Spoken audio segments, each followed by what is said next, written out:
Para muhibbin rahimakumullah, ada dikisahkan di zaman dahulu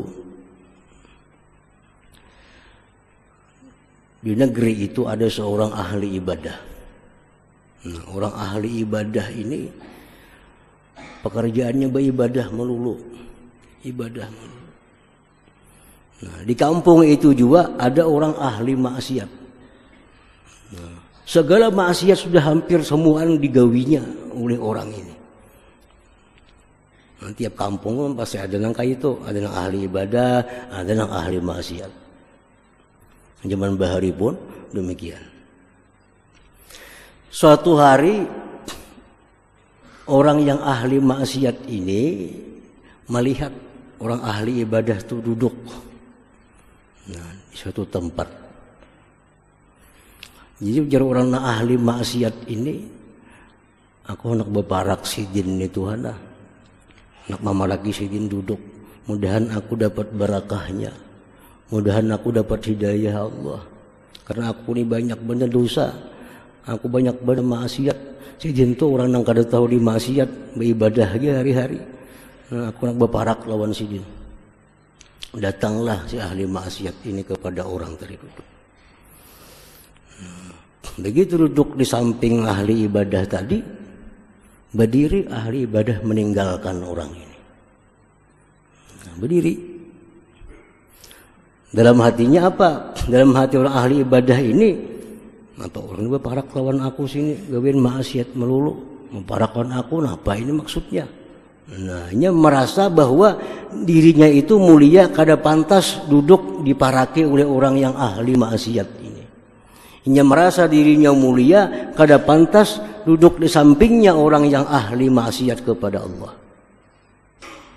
Nah, begitu si ahli ibadah ini berdiri meninggalkan si ahli maksiat ini sedih, hancur hatinya. Karena hendak berbaik-baik nih, tinggalkan orang. Nah, akhirnya Allah mewahyukan kepada Nabi pada saat itu. Ujar Tuhan, wahai Nabi, panggil kedua orang tu. Ahli ibadah tu panggil, ahli taat tu panggil. Katakan kepada mereka yang berdua itu bahwa sejak mulai hari ini kedua-duanya kembali kepada titik nol masing-masing. Kembali kepada nol semuaan. Yang ahli ibadah nol. Artinya apa? Seluruh ibadahnya habis, dihancurkan, dihanguskan karena sifat kesombongannya tadi. Orang ahli maksiat ini semua dosanya dihapusnya oleh Allah karena perasaannya hina, perasaannya itu kada berharga, perasaannya itu kotor. Nah, jadi ini orang yang tawadu.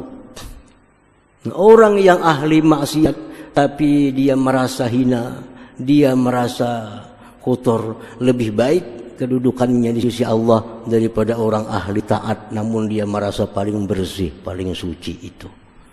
Nah, para muhibbin rahimakumullah, jadi kalau kita beriman sudah kepada nama Allah Al-Ali yang maha tinggi, hendaknya kita capai kedudukan yang tinggi di sisi Allah Subhanahu wa ta'ala. Cara mencapainya itu adalah dengan tawadu bagi Allah dan tawadu bagi makhluk Allah.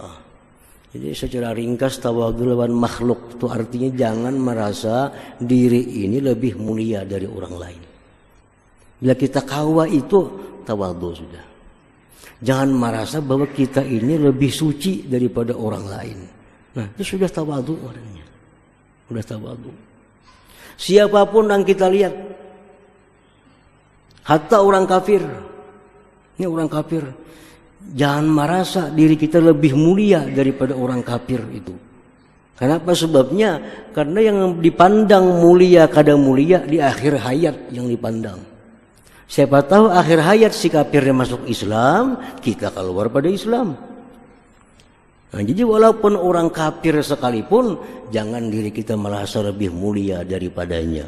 Karena mulia kadanya seseorang dipandang di akhir hayat hidupnya. Kalau akhir hayatnya iman, Islam, dia jadi orang yang mulia. Akhir hayatnya kafir, dia orang yang hina. Nah, jadi tawadhu itu bukan hanya kepada orang muslim, hatta kepada orang kafir pun jangan merasa diri kita lebih baik daripadanya sebelum kita tahu mati membawa iman atau kada.